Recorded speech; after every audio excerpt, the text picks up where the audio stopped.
The smell of wet sawdust and stale cigarettes hung heavy in the air that day. I watched Mr. Marco. Harrison smile, a slow, greasy curl of his lip that told me everything wrong with him. I was 22 years old. My name is Leo, and what he refused to pay me wasn't just a paycheck. It was my rent for 3 months. For the last 6 weeks, I had been on the job site at 42012 Oak Street. A massive renovation. Mr. Harrison owned the contracting firm.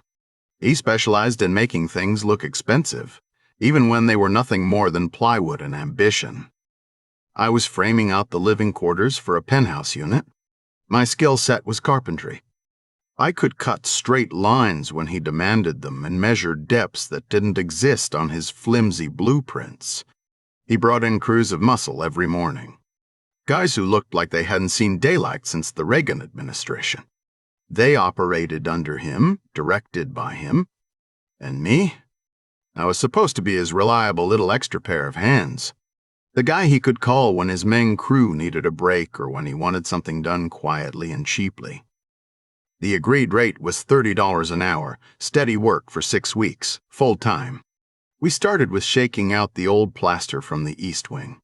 By week 3, I was running parallel to the plumbers, installing headers, making sure every stud was plumb. I worked until my hands bled sawdust and grime. My bank account was getting dangerously low. My mother's medication schedule didn't care about Mr. Harrison's profit margins. Every shift ended with me bracing myself for the handshake and the promised check that never arrived. I remember the first time he stalled. He told me my rate needed to be adjusted based on project overhead, I argued. He just laughed. A loud barking sound that grated on my nerves. It wasn't until week 5 that things got genuinely bad. The main structural support beams for the grand atrium were supposed to go up Thursday. I spent all day checking every anchor point. I double-checked his math twice. Everything was perfect. Flawless. When the foreman, a greasy man named Mickey, started arguing with me about the ledger entries, Mr. G-Plane, Harrison stepped in front of the whole mess. He spoke over me, dismissing my hours like they were just background noise. He told me I needed to learn how to play the business game, Leo. It felt like a slap across my face, an insult dressed up as career advice. Before we go any further, if a story like this hits home for you, let me know in the comments below. And if you want to hear more stories like this one, take a second to subscribe. Now, back to what happened. I didn't argue back that time.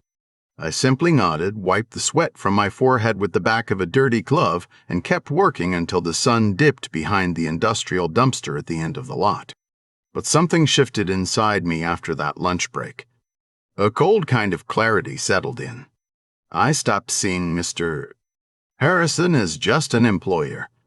I saw him as a fraud, a man puffing up his chest with fabricated schedules and borrowed success. I started documenting everything. Not on scraps of notebook paper, no.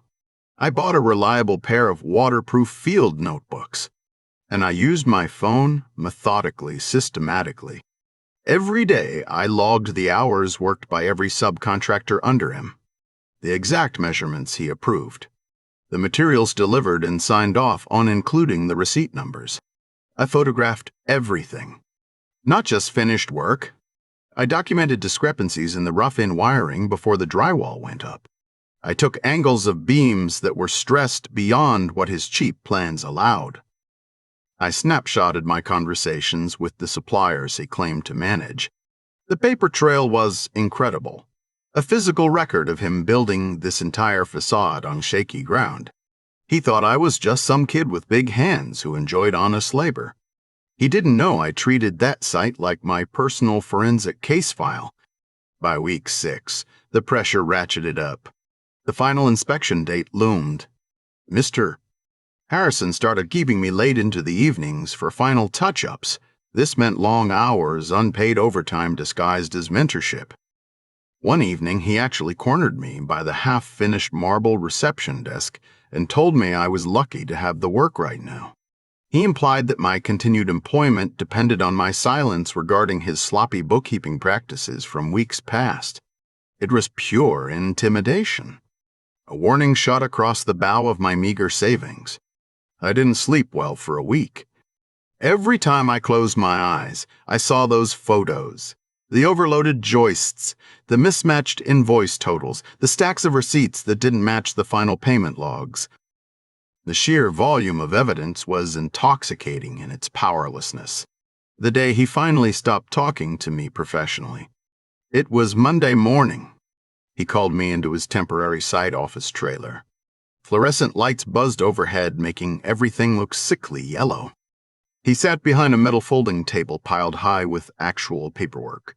The good kind, the embossed stuff that smelled of old money and desperation. I stood opposite him holding nothing but my worn messenger bag. "Leo," he began, not looking up from scratching out an entry on a deposit slip. "We need to have a talk about your final compensation." My heart gave one solid, dull thump against my ribs. This was it. The confrontation I had been dreading and secretly anticipating. He pushed the check across the table. It was thin. It barely covered 2 weeks' worth of labor at my agreed rate. Enough to keep me breathing, but not enough to solve anything meaningful. "It's what we settled on," he said smoothly. "The overhead costs, you understand. I didn't even look at the check." I looked straight into his eyes. They were watery and practiced, like they had been running through 1,000 lies already. "Mr.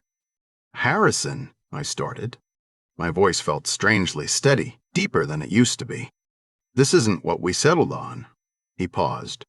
The buzzing of the lights seemed louder. He lifted his head slightly, annoyance replacing false cordiality. "Excuse me. I have documentation," I continued, keeping my gaze locked onto him. Documentation detailing every single adjustment made to the load-bearing plans for the atrium.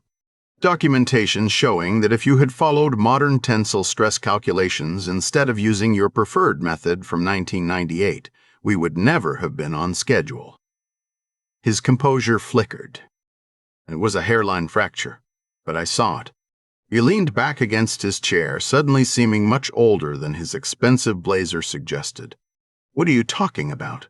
You're exaggerating. This is just construction talk." "No," I said, taking one deliberate step forward. The scent of sawdust seemed to lift off me, replaced by something metallic and cold, the smell of evidence. "I'm talking about photographic proof logged over 6 weeks. And I also have the delivery manifests showing you paid for 2 batches of specialized copper piping that were never installed anywhere on site." He started shuffling papers around his desk surface. A visible attempt to regain control. "You're trespassing into business matters you do not understand. You need to leave."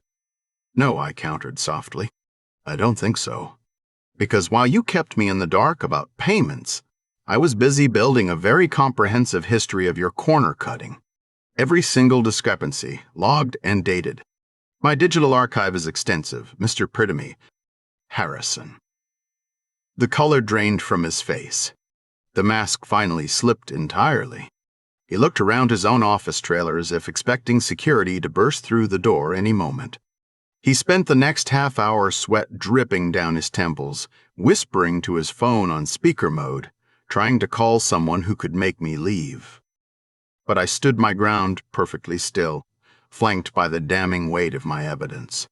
Eventually, defeated, he waved his hand vaguely towards the door. "Fine. You want trouble? Let's talk through proper legal channels. We can sort this out." It wasn't a victory in the shouting match. It was a slow, inevitable retreat into verifiable fact.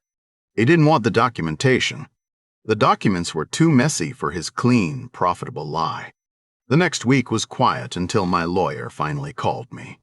She looked at the summary of what I'd handed over, the organized timeline, the labeled photos, the matching invoice gaps, and she just whistled low and long.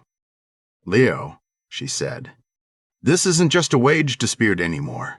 This is fraud, negligence, and theft on multiple counts. You didn't just save your money. You exposed him." The subsequent civil suit was brutal for him.